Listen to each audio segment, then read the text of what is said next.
मरा घुमा घुमा के मरा घुमा घुमा के मरा घुमा घुमा के मरा घुमा घुमा के मरा.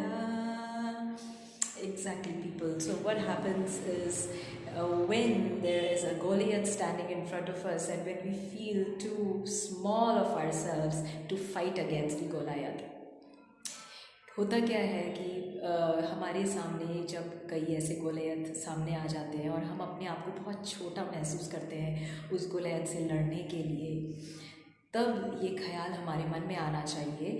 Then this thought should come in our mind that in olden days, long back ago, वो पुराने दिनों में कई समय पहले ऐसा भी हुआ था. This thing had happened.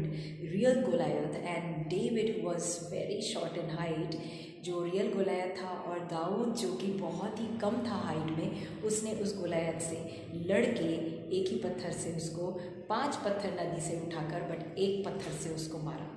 And because the Lord was with him, David picked up 5 stones from the nearby of the river, and he, killed him with 1 stone. So nowadays many apostles also preach about it and we know about it. बहुत सारे apostles भी आज कल ये बात करते हैं और हम सबको ये मालूम है कि गोलायत अलग अलग रूप में हमारे सामने आता है. And Goliath that he comes in many forms in front of us. It can be challenges, it can be bad habits. शायद वो बुरी आदतें हो सकती है, शायद बहुत सारे challenges हो सकते हैं. हो सकता है that you are waking up early in the morning and you're feeling too heavy. हो सकता है कि आप सुबह सुबह उठते हैं और आपको बहुत ही ज़्यादा हैवी लग रहा होता है दिन में सारी चीज़ों को याद करते हुए. You remember everything that is to be done and you feel very heavy. So that's your Goliath. So वो आपका Goliath है. तो how do we fight that? Yes, we can fight it in the name of Jesus. हम यीशु मसीह के नाम में उससे लड़ सकते हैं. And how do we do that? Is thankfulness, prayer at every step that God is at work. God is at work. और हम वो कैसे कर सकते हैं?